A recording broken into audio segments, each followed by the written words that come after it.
नमस्कार साथियों, बहुत बहुत स्वागत है आपका अपने चैनल न्यू इंडिया नव भारत निर्माण में। और जैसा कि आपको पता है, हम हर महीने का जो राजस्थान बेस्ड करंट अफेयर है कवर करवा रहे हैं फ्रेंड्स। तो राजस्थान करंट अफेयर जो मई महीने का है वो इस बार हम कवर करा रहे हैं आपको। तो करंट अफेयर शुरू कराने से पहले मैं आपको कुछ चीज़ें बताना चाहूँगा कि कोरोना की वजह से देखिए लॉकडाउन लगा हुआ है और राजस्थान सबसे पहला ऑफिशियली लॉकडाउन करने वाला राज्य था। 21 मार्च को ये घोषणा हो गई थी 9 बजे तक। तो फ्रेंड्स, आप इस बात को आपको पता होना चाहिए कि ज़्यादा घटनाएं जो राजनीति की हो, चाहे वो कोई भी उससे जुड़ी हुई हो, वो नहीं रही है। तो करंट अफेयर है भी नहीं, तो वो एग्ज़ाम में भी आपसे नहीं पूछा जाएगा।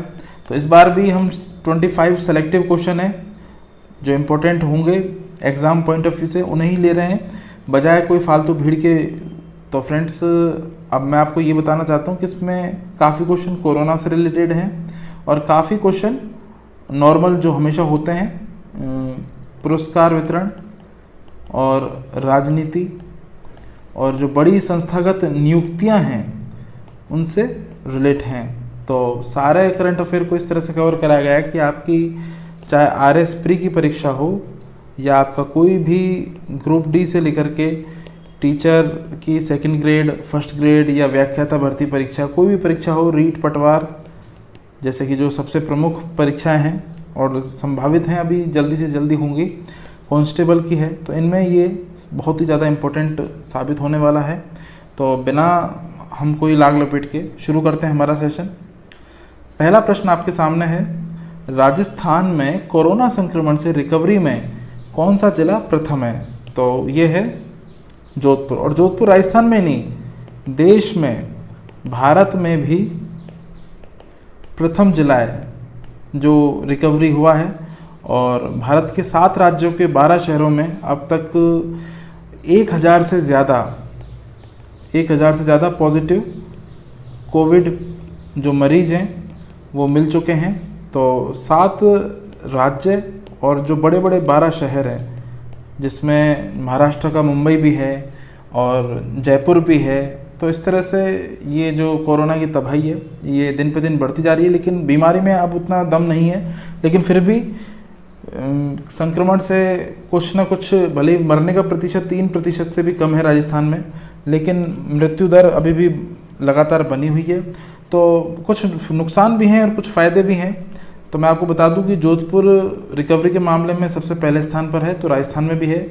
और जोधपुर के बाद में अगर कोई शहर है तो वो है गुजरात का सूरत, दूसरे नंबर पर है, जहाँ पर रिकवरी दर सबसे ज़्यादा है। तो पॉजिटिव मरीजों की तुलना में एक्टिव SB सबसे कम यहीं पर हैं। और भारत में सबसे ज़्यादा जो पॉजिटिव केस हैं जो ये आए हैं राज्य, यहाँ पर कौन है? महाराष्ट्र है, जहाँ पर ऐसा बताया गया है कि वहाँ पर 1000 पुलिसकर्मी और जो डॉक्टर्स हैं वो भी कोविड पॉजिटिव हैं।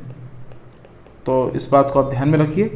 तो जोधपुर के बारे में आपको पता होना चाहिए कि 12 मई सन 1459 को स्थापना हुई थी और राव जोधा थे संस्थापक। और जैसे पिंक सिटी जयपुर को बोला जाता है, उसी तरह से जोधपुर को सूर्य नगरी या फिर ब्लू सिटी, ध्यान रखिए ब्लू सिटी भी जोधपुर को ही बोला जाता है। तो चलते हैं हम आगे अपने अगले प्रश्न की तरफ।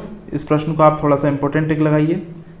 अगला प्रश्न है, हाल ही में यूनाइटेड नेशन ने प्रदेश के किस रेलवे अधिकारी को शांति पुरस्कार से नवाजा है? तो ये है रुकमैया मीणा। और देखिए रुकमैया मीणा राजस्थान मूल के निवासी हैं, बूंदी के जो नैनवा उपखंड है वहाँ से ये स्थानीय निवासी हैं। और वर्तमान में इलाहाबाद जो रेलवे बोर्ड है वहाँ पर ये नियुक्त हैं एक गजेटेड ऑफिसर के रूप में। तो फ्रेंड्स, इन्होंने हाल ही में क्या किया कि जो कोविड-19 से जितनी भी राहत और आपदा सामग्री पहुँचाने में मज़दूरों की बहुत विशेष सहायता की है। और मास्क है और आपका सैनिटाइज़र है और इस तरह से जो भी राहत सामग्री होती है उसे उन्होंने श्रमिक वर्ग यानी ज़रूरतमंदों तक पहुंचाया है। उसी के लिए इन्हें पुरस्कार मिला है। पुरस्कार UN की एक संस्था है, विश्व शांति एसोसिएशन, उन्होंने इसे इस पुरस्कार को, इस खिताब को इन्हें नवाजा है, तो आप इसे ध्यान में रखिए। चलते हैं आगे, इसे आप इम्पोर्टेंट लगाइए फ्रेंड्स, ये एग्ज़ाम में ज़रूर पूछी जाएंगी ऐसी चीज़ें, क्योंकि कोरोना के बारे में तो अथाह चीज़ें हैं पूछने के लिए, तो शायद ही कोरोना के बारे में पूछी जाए, लेकिन आपकी नॉलेज में होना चाहिए कि किस प्रकार का ये रोग है। तो राजस्थान सरकार में मकान और भूमि पंजीकरण हेतु स्टाम्प शुल्क पर कितना सरचार्ज लगाया जाता है? तो वर्तमान में देखिए 20% कर दिया गया है, क्योंकि कोविड-19 जो एक नोवल कोरोना वायरस बीमारी है, इसकी वजह से जीडीपी को बहुत नुकसान हुआ है। मैं अगर देश की बात करूं तो प्रतिदिन लॉकडाउन में 1 लाख करोड़ रुपए प्रति दिन के हिसाब से हमें नुकसान हो रहा है फ्रेंड्स। और 40 दिन के लॉकडाउन में आप मान के चलिए कि 20% जो हमारी जीडीपी है उसे हम मतलब पीछे कर चुके हैं। खो देना तो सही शब्द नहीं होगा, क्योंकि यदि देश की आर्थिक जो प्रक्रियाएं हैं वो शुरू हो जाएंगी तो हम इसे भी रिकवरी कर लेंगे। और मोदी जी ने आत्मनिर्भर भारत के लिए 20 लाख करोड़ रुपए का जो विशेष पैकेज है उसे लॉन्च किया है, और अब इसमें देखना ये कि इसे किस किस तरह, किन किन प्रारूपों में खर्च किया जाएगा। तो फ्रेंड्स, मैं आपको बात कर रहा हूँ यहाँ पे स्टाम्प शुल्क की। तो राजस्थान में जो ये है, इन्हें स्टाम्प शुल्क को सरचार्ज 20% कर दिया गया है। तो ये जो 2 माह का राजस्थान में लॉकडाउन रहा था, तो राजस्व में कमी आई थी, और राजस्व कमी को भरने के लिए, पूरा करने के लिए ये किया है। और इस घाटे को पूरा करने के लिए राज्य सरकार ने अब पिछले महीने में 10% जो टैक्स है, शुल्क है आबकारी टैक्स, उसे बढ़ा दिया था, यानी इसे लगाया था, तो इससे शराब महंगी हो गई। तो इन तरह की जो तमाम चीज़ें हैं, मंडी टैक्स में भी अगर आप देखें तो 2% की बढ़ोतरी की गई थी, ताकि कहीं ना कहीं राजस्व की अप्रत्यक्ष रूप से वसूली की जा सके, और जो कोरोना के कारण जितना भी सरकार का संसाधन लगा हुआ है उस पर कहीं ना कहीं एक तरह से सरकार को राहत मिले। राज्य से गुजरने वाले किस हाईवे को ग्रीन हाईवे प्रोजेक्ट में शामिल किया गया है? तो ये क्वेश्चन भी इम्पोर्टेंट क्वेश्चन है, इसे आप थोड़ा सा इम्पोर्टेंट लगाइए। और ये है NH 158। तो NH 158 में देखिए क्या है कि इसका जो हमारे राज्य में रहेगा वो लगभग 87 किलोमीटर का जो वो है सड़क यहाँ पर बनेगी, तो इसे आप ध्यान में रखिए। और ब्यावर अजमेर में, और भीलवाड़ा में असीन तहसील, और मांडलगढ़, ये जो है यहाँ से ये होके गुजरेगा।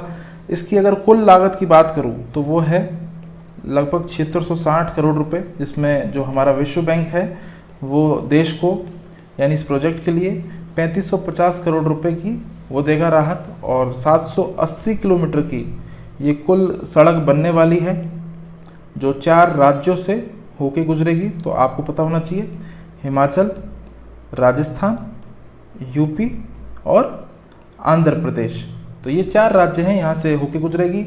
और सड़कों के किनारे पर हरित राजमार्ग के प्रारूप में उन्हें बनाया जाएगा, और पेड़ पौधे लगाए जाएंगे ताकि पर्यावरण में वृद्धि हो सके। और जितने भी एनवायरनमेंट संबंधी जितने भी जो वैश्विक नियम होते हैं, नॉर्म्स होते हैं, स्टैंडर्ड होते हैं, उन सभी मानकों का क्या किया जाएगा, यहाँ पर पालन किया जाएगा।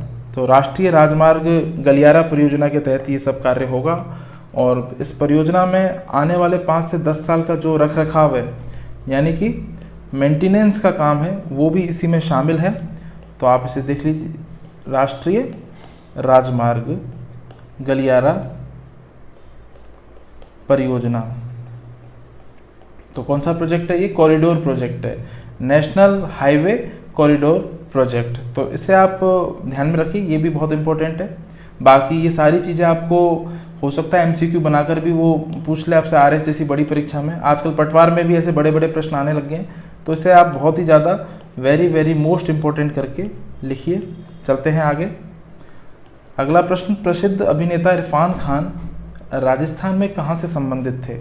तो देखिए, इरफान खान अभी कुछ दिन पहले ही इनकी मृत्यु हुई थी, और काफ़ी अच्छे अभिनेता हैं, और पूरा देश इससे शोक में डूब गया। तो राजस्थान में ये खुराजिया एक गांव है टोंक में, वहाँ से हैं, और नवाब फैमिली से ये बिलोंग करते हैं फ्रेंड्स। तो इनके बारे में आप ये जो बेसिक नॉलेज है इसे ध्यान में रखिए। और इनसे 4 दिन पहले इनकी माताजी का जो है देहांत हुआ था और उसके 4 दिन बाद में इनका देहांत हो गया। तो टीवी और जो बॉलीवुड यानी कि फिल्म के ये एक्टर थे, काफ़ी हॉलीवुड पिक्चर में भी इन्होंने काम किया था। जैसे कि मैं आपको बताऊं, वो स्लम डॉग मिलियनेयर है और द अमेजिंग स्पाइडरमैन है। इस तरह की जो हैं इन्होंने काम किया है। 2011 में इन्हें पद्मश्री मिल चुका है और अपनी एक्टिंग का इनका एक अलग ही लेवल था। मतलब जो बॉलीवुड में अभी भी एक जो मिमिक्री आर्टिस्ट हैं उससे मतलब वर्षों तक कमा के खाएंगे। तो ये बात इनके बारे में है, तो इसे आप ध्यान में रखिए। और हिंदी मीडियम जैसी जो लोक प्रसिद्ध एक इनकी मूवी आई थी, बहुत ही शानदार, एक तरह से समाज में जो अभी चल रहा है उस के ऊपर एक तरह से व्यंग्य थी। वो पिक्चर बहुत शानदार थी। और लास्ट जो पिक्चर थी वो इनकी इंग्लिश मीडियम थी। तो इनके बारे में आप ये कुछ मूलभूत बातें हैं, इन्हें ध्यान में रखिए। तो राजस्थान में खुराजिया टोंक से इनका संबंध था। चलते हैं आगे।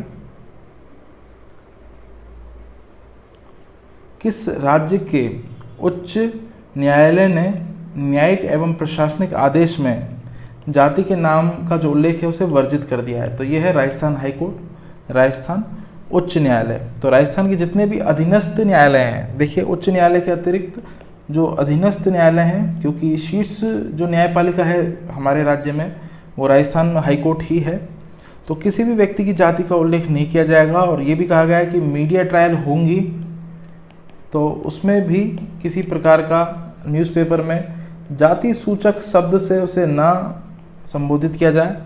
तो राजस्थान हाई कोर्ट के जो रजिस्ट्रार हैं उनकी तरफ से ये आदेश जारी हुआ था कि किसी भी व्यक्ति की पहचान जाति के आधार पर होना ये असंवैधानिक है, अमानवीय है। तो जो राजस्थान हाई कोर्ट की मुख्य पीठ जोधपुर में स्थित है और खंडपीठ जयपुर में स्थित है। तो राजस्थान हाई कोर्ट के जो अभी वर्तमान में जो चीफ जस्टिस हैं कौन हैं? इंद्रजीत मोहंती। तो आप इसे ध्यान में रखिए। चलते हैं आगे। अगला प्रश्न है, लॉकडाउन 3.0 में राजस्थान के कितने जिले रेड जोन में हैं? तो ये 8 जिले हैं, लेकिन वर्तमान में तो जो लॉकडाउन 4.0 भी सरकार ने इसके बारे में जो गाइडलाइन है वो दे दी है, लॉन्च हो चुका है। तो गृह विभाग ने संक्रमण और लोगों की संख्या को जो आधार बनाया है, तो शहरों में, गांवों में और जिलों की पंचायत समितियों के केस को देखते हुए रेड जोन और ग्रीन जोन इस तरह से बांटा है। तो राजस्थान की 139 पंचायत, मैं आपसे बात कर रहा हूँ इस वक्त लॉकडाउन 4.0 की फ्रेंड्स, तो 139 जो पंचायत हैं, पंचायत समितियां वो रेड जोन में आती हैं और जो 83 पंचायत समितियां हैं वो ऑरेंज जोन में आती है, जहां की स्थिति ऐसी कि मतलब आपको ध्यान रखना पड़ेगा। और रेड का मतलब बिल्कुल गंभीर है, समस्या बहुत ज़्यादा विकट है। और इसके अलावा 82 पंचायत समितियां हैं वो ग्रीन जोन में आती हैं, जहां पर आपको बाहर निकलने की समय एक विशेष समय में और आने की इजाज़त होगी। तो इसमें लॉकडाउन 4.0 में 13 जिलों को कवर किया गया है, जिसमें जोधपुर, उदयपुर, कोटा, भीलवाड़ा और नागौर, बीकानेर, पाली, सिरोही, जालौर, राजसमंद, डूंगरपुर, बाड़मेर। जिलों के नाम इंपॉर्टेंट नहीं है, लेकिन आप ध्यान रखिए कि हमारे जो प्रदेश में 33 जिले हैं वहाँ पर इस कोरोना का जो संकट है, प्रकोप किस हद तक है कि 13 जिलों को रेड जोन में शामिल किया गया है।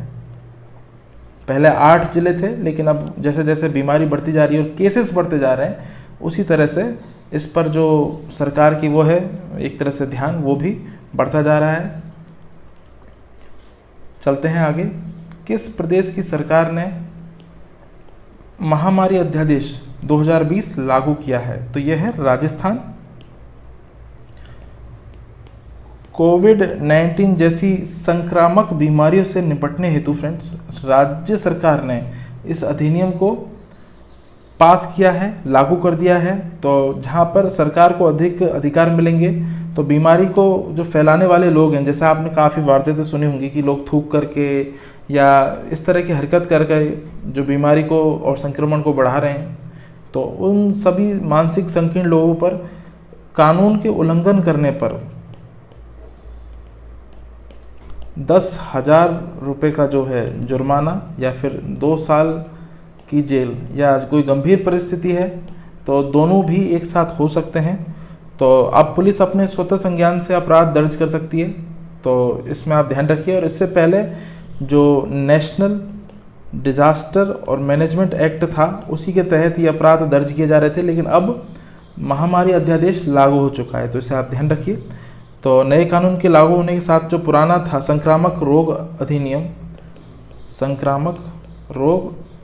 अधिनियम 1957 वो अब समाप्त हो गया है। तो आप नॉलेज के लिए इस बात को ध्यान में रख लीजिए कि अब जो प्रावधान है वो थोड़ा टफ हो चुका है और कानून के उल्लंघन करने पर 10,000 रुपये और 2 साल की जेल दोनों हो सकते हैं। राजस्थान में आयोजित की गई ऑनलाइन वुशु चैंपियन में खिताब किस जिले ने जीता है? तो ये जयपुर जिले ने जीता है। 15 गोल्ड, 6 सिल्वर और 1 ब्रॉन्ज। तो महामारी के चलते हुए राज्य स्तरीय जो ऑनलाइन राज्य स्तरीय वुशु चैंपियनशिप का आयोजन किया है, इसका आयोजन राजस्थान के वुशु संघ द्वारा किया गया है और वुशु संघ के जो अध्यक्ष हैं वो हीरानंद कटारिया हैं। और जयपुर इस चैंपियनशिप में कुल 15 स्वर्ण और 6 रजत और 1 कांस्य पदक जीतने के साथ में 94 अंक के साथ फर्स्ट रैंक पर रहा। तो इसे आप ध्यान रखिए। सबसे ज़्यादा पदक जीतकर चैंपियंस का जो खिताब है वो जयपुर ने अपने नाम किया था। और ये 2 दिन तक ये जो ऑनलाइन प्रतियोगिता है, ऑनलाइन एक तरह का कंपटीशन है, ये चला था फ्रेंड्स, इसे आप ध्यान में रखिए। अगला प्रश्न देखते हैं। केंद्रीय स्वास्थ्य एवं परिवार कल्याण मंत्रालय ने कोविड-19 से संबंधित राजस्थान की मृत्यु दर है, तो देखिए राजस्थान की मृत्यु दर 2.6 है कोरोना वायरस के कारण मरने वालों में। अगर राजस्थान में कोरोना वायरस से जो ठीक होने वाले लोग हैं उनमें जो मरीजों का प्रतिशत है वो 33.5 है ठीक होने वालों में। अगर आप मरने वालों में अगर भारत का कंपेयर करें तो मृत्यु दर है वो 3.3% है लगभग। तो सर्वाधिक मृत्यु दर वाला जो स्टेट है वो गुजरात है, वहाँ पर ये मृत्यु दर कितनी है 5.9। ये भी कम है, लेकिन फिर भी अगर देश में हम आकलन करें तो ये गुजरात में सबसे ज़्यादा है। तो सबसे कम कहाँ पर है? राजस्थान में है। चलते हैं आगे। अगला क्वेश्चन है, राजस्थान में कोविड-19 उपचार हेतु प्लाज्मा थेरेपी का इस्तेमाल करने वाला प्रथम चिकित्सालय। देखिए प्रथम चिकित्सालय जयपुर एसएमएस है और सेकंड में जो जोधपुर हॉस्पिटल है वहाँ पर भी ये शुरू हो चुका है। तो जयपुर के एसएमएस अस्पताल में 2 कोरोना मरीजों पर थेरेपी का ट्रायल किया गया जिसमें 100% की जो सफलता मिली है। तो इस तरह का ये राजस्थान का एसएमएस जयपुर पहला अस्पताल बन चुका है।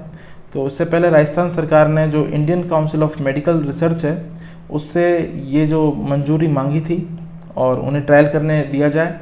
तो मंजूरी मिलने के बाद में, इस संस्था से मंजूरी मिलने के बाद में ये ट्रायल किया गया जिसमें 100% सफलता मिली है। अगला देखते हैं। हाल ही में नीति आयोग ने राजस्थान में वरिष्ठ जन हेतु कौन सा अभियान लॉन्च किया है? तो यह है सुरक्षित दादा दादी और नाना नानी अभियान। तो इसे सुरक्षित रखने के लिए एक पीरामल फाउंडेशन है, उनके साथ में नीति आयोग की ये पहल है। पीरामल फाउंडेशन, नीति आयोग ने मिलकर के इस जो ये अभियान है इसे लॉन्च किया है। तो देखिए महामारी के दौरान उद्देश्य यही है कि जो वरिष्ठ नागरिक हैं उनकी देखभाल सुनिश्चित की जाए, ऐसा इसमें प्रबंध करने के लिए कहा गया है।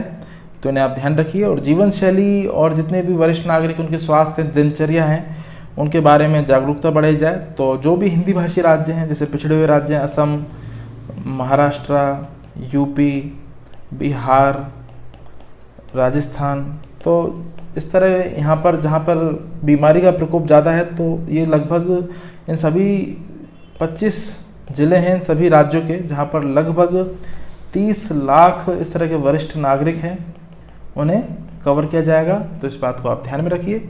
चलते हैं आगे।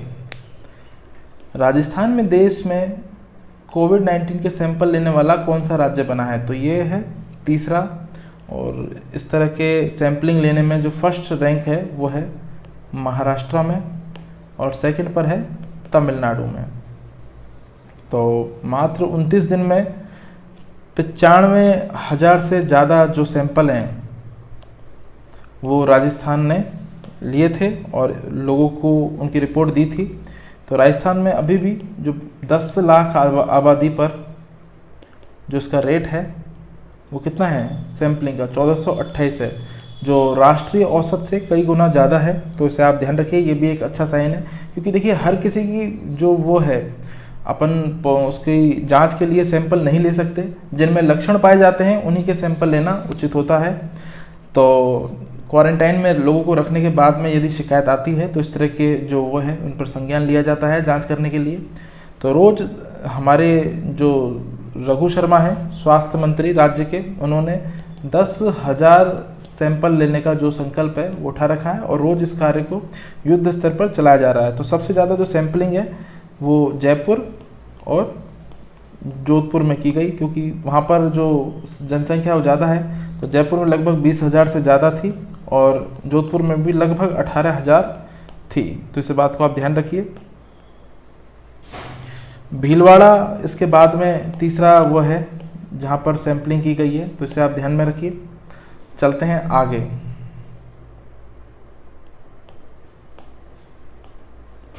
राजस्थान ने हाल ही में राष्ट्रीय खाद्य सुरक्षा योजना के तहत कौन सा अभियान लॉन्च किया है, तो इसे आप मोस्ट इंपोर्टेंट लगाएं। और ये मेंस में भी आपसे पूछा जा सकता है कि इंटर डिस्ट्रिक्ट पोर्टेबिलिटी क्या है।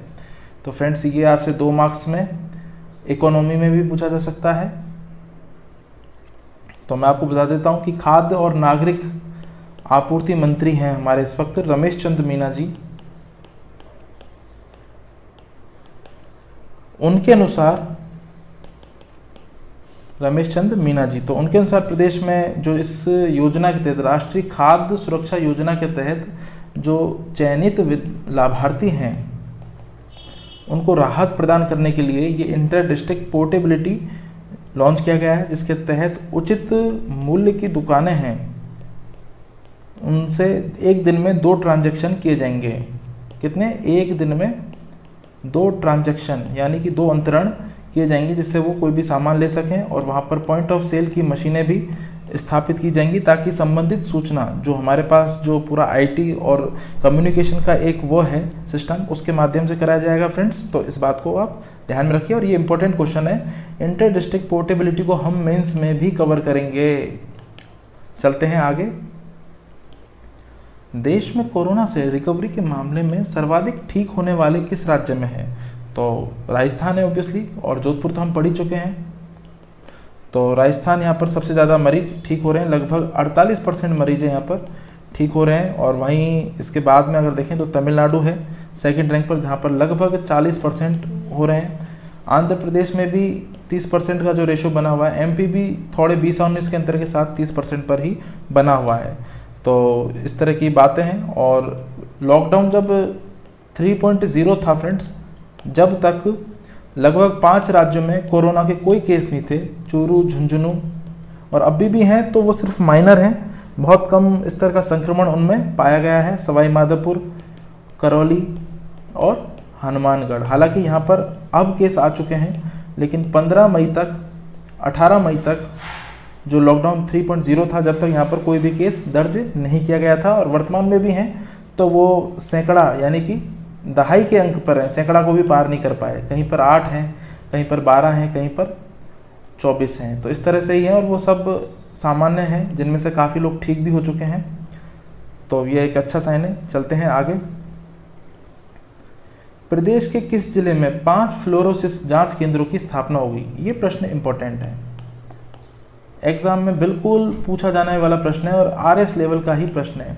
तो इसका सही जवाब है नागौर। तो जो जल जीवन मिशन के अंतर्गत इस तरह की घोषणा की गई है। तो फ्लोरोसिस मैनेजमेंट प्रोजेक्ट शुरू किया गया है, जिसमें 986 गांव और 7 ब्लॉक को फ़ायदा होगा। इसके लिए 5 इस तरह के जो फ्लोरोसिस सेंटर हैं बनाए जाएंगे। बच्चों और बुजुर्गों की इस तरह से उनकी बॉडी में फ्लोरोसिस की मात्रा कितनी है तो उनकी स्क्रीनिंग की जाएगी। और जो सेल्फ हेल्प ग्रुप हैं, आशा सहयोगिनी हैं या आंगनबाड़ी की जो कर्मचारी महिलाएं हैं, उनकी भी सहायता ली जाएगी। और चिकित्सकों को भी इस कार्य के लिए प्रशिक्षित किया जाएगा। कि राजस्थान में जैसे कि जो कुबड़ पट्टी का जो क्षेत्र माना जाता है, क्योंकि यहाँ पर लोगों की जो रीढ़ की हड्डी है वो इस फ्लोराइड के कारण कुछ मुड़ जाती है, तो वो नागौर और अजमेर के इसी क्षेत्र में माना जाता है। तो आप इसे ध्यान में रखिए फ्रेंड्स। चलते हैं आगे। अगला प्रश्न है, वर्तमान में मनरेगा श्रमिकों की संख्या के अनुसार भारत में प्रथम राज्य है, तो ये है राजस्थान। तो इस महीने में यानी मई में लगभग 15 मई तक की ये खबर है, तो वहाँ पर 22 लाख जो श्रमिक हैं यानी मजदूर हैं वो कार्यरत हैं, और लॉकडाउन के चलते हुए ये जो संख्या है ये क्या है, ये सर्वाधिक है। ठीक है, और इससे नीचे पर छत्तीसगढ़ है। कुछ दिन पहले यानी पिछले महीने में छत्तीसगढ़ प्रथम पे था, लेकिन अब द्वितीय स्थान पर है। यहाँ पर 18 लाख श्रमिक हैं, तो उसे आप ध्यान में रखिए। और मनरेगा में मजदूरों की जो संख्या है उसमें अगर हम देखें सबसे ज़्यादा मैक्सिमम राजस्थान में, तो वो है भीलवाड़ा में, लगभग 2.5 लाख श्रमिक मजदूर यहाँ पर हैं। और सबसे कम की बात करें यानी मिनिमम की बात करें तो वो हो डूंगरपुर में, तो जिनकी संख्या कितनी है, 2 लाख है लगभग। तो इसे आप ध्यान में रखिए। चलते हैं आगे। हाल ही में Panaji film international film festival में आउटस्टैंडिंग अचीवमेंट अवार्ड किस राजस्थानी फिल्म को दिया गया है? तो ये क्वेश्चन इंपॉर्टेंट है। जयपुर एक्टिविस्ट एक मूवी है फ्रेंड्स, उसे ये पुरस्कार मिला है, और इसके जो निर्माता हैं, डायरेक्टर हैं, वो 18 वर्षीय एक बहुत ही युवा हैं, ईशान हर्ष। उन्होंने शॉर्ट फिल्म को बनाया है, और इससे पहले फिल्म का जो वर्ल्ड प्रीमियर है वो जनवरी में लॉन्च हो चुका है। तो इसके लिए ये जो फिल्म है ये यूके के एक lift off global network science में भी जा चुकी है। तो ये सब इम्पोर्टेंट नहीं है, आपके लिए इम्पोर्टेंट ये है कि जो फिल्म है जयपुर एक्टिविस्ट, ये 18 वर्षीय ईशान हर्ष की है, और ये जयपुर के ऊपर है, यहाँ के टूरिज्म को बढ़ाने के ऊपर है। और are we really doing our job इसका स्लोगन है इस तरह से। तो जयपुर एक्टिविस्ट, आप इसे ध्यान में रखिए। केवल इसमें यही मुख्य बात है, जयपुर एक्टिविस्ट और ईशान हर्ष, जिसे पणजी में यानी गोवा में जो इंटरनेशनल फिल्म फेस्टिवल हुआ था वहाँ पर आउटस्टैंडिंग अचीवमेंट अवार्ड मिला है। चलते हैं आगे। ये प्रश्न भी इम्पोर्टेंट है। प्रदेश के किस व्यक्ति को राष्ट्रीय मीरा कला सम्मान दिया गया है? तो पिछले साल तो फ्रेंड्स देखिए ये राम सुतार को दिया गया था। राम सुतार जाने माने मूर्तिकार हैं जो नोएडा में इस वक्त रहते हैं, और जो मूर्ति बनी थी भगवान शिव की सबसे बड़ी मूर्ति बनी थी उदयपुर और राजसमंद की सीमा में, उसका जो मॉडल है वो भी इन्होंने तैयार किया था। तो इसे आप ध्यान में रखिए। और जो स्टैच्यू और यूनिटी बना है उसमें भी इन्होंने काम किया है। तो हिम्मत शाह इस साल के, जो पिछले साल राम सुतार को मिला था 2019 का, इस साल का मिला है हिम्मत शाह जी को, जैसे आप इमेज में भी देख सकते हैं। और ये मूर्तिकार हैं। ये पुरस्कार उनके जयपुर स्टूडियो में जाकर दिया गया है। तो मीरा गुप्ता ने इस पुरस्कार की स्थापना की थी, एक वरिष्ठ चित्रकार थी ये जयपुर की, और इसीलिए इसे मीरा कला सम्मान नाम दिया गया है। राष्ट्रीय स्तर पर ये दिया जाता है, और 1 लाख रुपए नकद इसमें पुरस्कार की इनाम राशि होती है। ठीक है, चलते हैं आगे। अगला प्रश्न है, राज्य में इंदिरा प्रियदर्शनी बेबी किट वितरण कार्यक्रम की शुरुआत किसने की थी? तो यह है अशोक गहलोत। और इसे भी आप very very very most important tick कीजिए। इस तरह की योजनाएं इंपॉर्टेंट होती हैं, एग्जाम में भी पूछी जा सकती हैं, मेंस में भी आ सकती है। तो फ्रेंड्स, जो बालिकाओं को निःशुल्क दिए जाने वाले किट हैं वो इसमें वितरण किए जाएंगे। नवजात को जो बीमारी होती है हाइपोथर्मिया, जिसमें सर्दी और निमोनिया का ही एक रूप होता है, तो 2019 और 20 के बजट में गहलोत जी मुख्यमंत्री ने इसकी घोषणा कर चुके हैं। और इसका उद्देश्य यही है कि हाइपोथर्मिया के कारण जो शिशु मृत्यु दर है, उससे जो नवजात बच्चे होते हैं उन्हें बचाया जाना, और उन्हें भी नीले रंग का ये जो किट है ये दिया गया है। और जन्म लेने वाले करीब 11 लाख से अधिक जो नवजात बच्चे और बच्चियां हैं उनको ये किट दिए जाएंगे और इस पर हर साल 10 करोड़ रुपए खर्च होंगे, प्रति वर्ष खर्च होंगे। तो इन बातों को आप ध्यान में रखिए। 11 लाख से अधिक जो बच्चे हैं उनको इसमें कवर किया जाएगा। चलते हैं आगे। राजस्थान में जनगणना हेतु समन्वय समितियों का गठन किस प्रकार किया जाएगा? तो वो जिला स्तर पर भी है, तहसील स्तर पर भी है और ग्राम पंचायत स्तर पर भी है। तो ये त्रिस्तरीय इसका जो गठन वो किया जाएगा और समितियों में गैर सरकारी सदस्य भी शामिल किए जाने का प्रस्ताव पारित किया गया है। तो इसमें जिला स्तर पर तो देखिए कलेक्टर,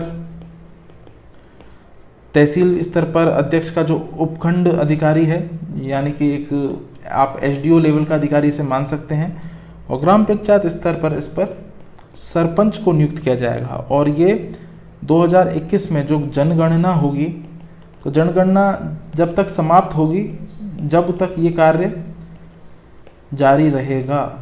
तो इसे आप ध्यान में रखिए। ये भी इंपॉर्टेंट प्रश्न है फ्रेंड्स, बहुत इंपॉर्टेंट क्वेश्चन है सारे। भले ही क्वेश्चन कम हो लेकिन हमने ऐसे लिए कि वो आपको एग्ज़ाम हॉल में देखने को मिलेंगे, तो जब आपको बिल्कुल भी तकलीफ नहीं होगी। तो इस बात को आप ध्यान में रखिए। अगला प्रश्न है, हाईकोर्ट तथा अधीनस्थ कोर्ट में ई कोर्ट फीस का प्रावधान कहाँ रखा गया है? तो ये राजस्थान में रखा गया है। और देखिए कोविड-19 संक्रमण से बचने के लिए डिजिटलीकरण को बढ़ावा दिया जाए ताकि नोटों के थ्रू ये वायरस किसी के पास ना पहुँचे, तो ये किया गया और इसके लिए एक ई पे पोर्टल भी लॉन्च किया गया है। तो इसे आप ध्यान रखिए। तो राजस्थान हाईकोर्ट की जो मुख्य पीठ है वो जोधपुर में है और खंडपीठ कहाँ पर है? खंडपीठ है जयपुर में, सेक्रेटरीट के पास में है बिल्कुल। और हमारे जो अभी वो हैं न्यायाधीश, मुख्य न्यायाधीश उच्च न्यायालय के, वो हैं इंद्रजीत मोहंती। अगला प्रश्न देखते हैं। तो यहाँ पर ये जो प्रश्न है ये भी बहुत इंपॉर्टेंट है और ये मशीन के बारे में है। तो कोबास जो मशीन है उसी के लिए है। राजस्थान में कोरोना संक्रमित जांच को बढ़ाने के लिए कौन सी मशीन खरीदी जाएगी? तो ये सबसे ज़्यादा इंपॉर्टेंट क्वेश्चन है फ्रेंड्स। कोबास मशीन है और जैसा कि आप इमेज में देख सकते हैं इस तरह की मशीन होगी। स्कैनिंग का भी यहाँ पे प्रावधान है और जो उसके रिजल्ट्स और सैंपल को सेविंग करने का भी यहाँ पर प्रावधान है। तो इसे आप ध्यान में रखिए। इस क्वेश्चन को आप इम्पोर्टेंट टिक कीजिए। और क्वेश्चन में इम्पोर्टेंट बात यह है कि 24 घंटे में 1000 सैंपल की जो रिपोर्ट है, जो जांच है, वो हो सकेगी। तो शासन को इसके लिए मंजूरी मिल गई है और इस बार कोबास मशीन है वो बीआरडी में जल्दी आएगी। तो 1 जून यानी अभी 2-3 दिन में ही 1 जून 2020 से ही इस मशीन को कार्य करना शुरू हो जाएगा। और लगभग जो प्राचार्य डॉक्टर गणेश कुमार हैं उन्होंने कोरोना वायरस की जांच में तेज़ी लाने के लिए इस मशीन को अनुमोदित किया है और मरीजों की जो बढ़ती संख्या है उसको देखते हुए ये सारे प्रावधान किए जा रहे हैं। तो आप इसे ध्यान में रखिए। अगला प्रश्न है, कोरोना वायरस से भारत में मृत्यु के आंकड़ों में राज्य की जो स्थान है उसके बारे में यहाँ पर पूछा गया है। तो इसे आप इसके बारे में जो मैं आपको मूलभूत बातें भी बता देता हूँ। और अगर हम राजस्थान की बात करें तो मृत्यु के मामले में राजस्थान का 16वां स्थान है। देखिए मृत्यु कितनी भी हो लेकिन जो डेथ रेट है हम ऊपर डिस्कस कर चुके हैं, राजस्थान में मिनिमम है, ठीक है। और उसमें भी जो हमारे यहाँ पर सही होने वाले लोगों का प्रतिशत है, सही यानी रिकवरी होने वाले लोगों का प्रतिशत है, वो भी सबसे ज़्यादा मैक्सिमम है 48%। तो इस बात को आप ध्यान रखिए। मरीजों की संख्या बताऊं तो फ्रेंड्स आज 29 मई है। तो मैं आपको छोटे से जो स्टेटिक्स हैं वो बता देता हूं कि लगभग 1355 जो मरीज हैं वो जयपुर में आ चुके हैं और 830 सही हो चुके हैं, रिकवरी हो चुके हैं। उसी तरह से दूसरे स्थान पर जोधपुर है और यहाँ पर भी 619 रिकवरी हो चुके हैं। तो आप देखिए रिकवरी का रेट है वो कितना शानदार बना हुआ है। तो अभी तक राजस्थान में टोटल जो मरीज हैं 29 मई तक पॉजिटिव केस ये हैं 8067 और 4817 लोग रिलीज हो चुके हैं। जहाँ तक मृत्यु दर का सवाल है तो वो 180 लोग ही इस पर हैं। तो इसे आप ध्यान में रखिए। बाड़मेर में एक ही व्यक्ति की मृत्यु हुई है और अन्य ऐसे ज़िले हैं जहाँ पर मृत्यु और कैजुअलिटी नहीं हुई है। तो इन छोटी मोटी जो चीज़ हैं इन्हें आप ध्यान में रखिए। चलते हैं हमारा जो आखिरी प्रश्न है उसकी तरफ। राज्य में कोरोना से लड़ने में सफलतम मॉडल भीलवाड़ा को किस देश में साझा किया गया है? तो देखिए यह है कनाडा देश ने भीलवाड़ा मॉडल को साझा किया है। अब भीलवाड़ा मॉडल है क्या है, इसे जानना ज़्यादा ज़रूरी है, क्योंकि देखिए भीलवाड़ा मॉडल को और भी जगह लागू करने की, जैसे जयपुर में भी लागू करने की कोशिश की गई है, लेकिन इतने अच्छे से उसे इम्प्लीमेंट नहीं कर पाए। तो उसके लिए काफ़ी सारे कारण हैं, और जो वहाँ के लोक प्रशासनिक अधिकारी थे उनको इसका श्रेय जाता है। क्योंकि मैं आपको बता दूं, भीलवाड़ा के बारे में हम बात कर रहे हैं, तो भीलवाड़ा में 9 अप्रैल को सबसे जो पहला केस आया था वो एक डॉक्टर थे, वो पॉजिटिव पाए गए थे। उसके बाद में 4 अप्रैल की अगर हम बात करें और 30 मार्च को भी यहाँ पर एक एक केस मिला था। क्योंकि भीलवाड़ा में देखिए श्रमिक वर्ग की जो संख्या है वो ज़्यादा है, और सभी श्रमिक वर्ग खाड़ी देशों में नौकरी करते हैं, तो वो वहाँ से आए थे। तो हफ्ते भर में जो देश के जो सबसे बड़े हॉटस्पॉट थे, 10 हॉटस्पॉट थे देश में, पूरे देश में, उनमें एक भीलवाड़ा था। तो उस वक्त मौजूदा स्थिति को ध्यान में रखते हुए जो राजेंद्र भट्ट साहब हैं, ये डीएम हैं, इन्होंने कर्फ्यू लगाया वहाँ पर, और जो ज़रूरतमंद लोगों तक जो सामान थे वो उन्होंने घर पर ही पहुँचाए। 30 लाख लोगों की स्क्रीनिंग, ये बहुत बड़ा वो है, एक अचीवमेंट है, स्क्रीनिंग है जिसका प्रशासन दावा कर रहा है, भीलवाड़ा प्रशासन। 30 लाख लोगों की स्क्रीनिंग 3 बार की गई, जिससे जिनको 18 लोगों को थोड़ा बहुत सर्दी खांसी ज़ुकाम इस तरह की वो थी, 18 लाख लोगों को, तो उन्हें उसमें लाए गए, अपनी क्वारंटाइन में लाए गए, और उनको मेडिक और मास्क जैसी सारी सुविधाएं प्रदान की गई। और धर्म गुरुओं से भी इसमें अपील की गई कि आप अपने जो वो लोग हैं आपको मानने वाले, उनसे आप घरों में रहने के लिए अपील कीजिए। पुलिस ने 600 वाहनों का चालान बनाया, नियति संगत, मतलब ज़्यादा उनके साथ अनिति भी नहीं की गई। तो 600 वाहनों का चालान बनाया गया जिन्होंने कर्फ्यू तोड़ा। तो इस तरह के बेहद सख्ती के बाद में ये जो चीज़ें हैं ये लागू हुई, और अब वहाँ पर ज़्यादा क्राइसिस नहीं है, वो क्राइसिस ना के बराबर हो चुकी है। तो इसे आप ध्यान में रखिए। ये कुछ प्रमुख बातें हैं। तो फ्रेंड्स, करंट अफेयर है मई महीने का, राजस्थान बेस्ड जो करंट अफेयर था वो यहाँ पर समाप्त हो चुका है, बिल्कुल बहुत ही अच्छे से। इसके अलावा इसमें कोई और न्यूज़ थी नहीं, जो मैंने लिए हैं वो भी मोर देन सफिशिएंट है। तो आपके कमेंट का मुझे हमेशा इंतज़ार रहेगा, और लेक्चर से जुड़ी कोई भी आपत्ति हो तो आप मुझे टेक्स्ट कर सकते हैं। आंसर राइटिंग हमारा शुरू हो चुका है। 3 बेहतरीन जो क्वेश्चन हैं मैं आपको बता देता हूँ, 2 नंबर के, 5 नंबर के और 10 नंबर के क्वेश्चन हैं, वो मैं आपको एक बार बता देता हूँ, हमने बना दिए हैं आपके लिए। पहला प्रश्न आपके लिए, पूर्ण स्वराज्य दिवस क्या था? और संविधान सभा में उपस्थित दोषों को संक्षेप में बताइए, ये 5 नंबर का है। और एक जो बड़ा क्वेश्चन है, संविधान की प्रस्तावना भारतीय संविधान के दर्पण के समान है, कथन का विश्लेषण कीजिए। प्रश्न उसी तरह से बनाए गए हैं जिस तरह से आरपीएससी पूछता है, तो उम्मीद है आप इन्हें करेंगे, और जल्दी से इनके जो वो हैं जवाब आप इन्हें लिख करके, जब हम पोर्टल खोलेंगे 8 जो संडे को हम जैसे ही करते हैं रात को 8 से 9 के बीच में, तो इनका पीडीएफ फॉर्मेट में आप इनको स्कैन करके डालेंगे, या फिर आप मुझे डायरेक्ट टेक्स्ट भी कर सकते हैं। तो हम इनके मॉडल आंसर भी आपके सामने लेके आएंगे। तो प्रैक्टिस कीजिए, और लेक्चर में मेरे साथ बने रहने के लिए बहुत बहुत धन्यवाद फ्रेंड्स। बहुत जल्दी ही जो इंडिया लेवल का जो करंट अफेयर है वो काफ़ी अच्छा है, लगभग 100 से ज़्यादा प्रश्न होंगे उसमें, वो भी आपके सामने आने वाला है लगभग इन्हीं 1-2 दिन में। तो थैंक यू सो मच।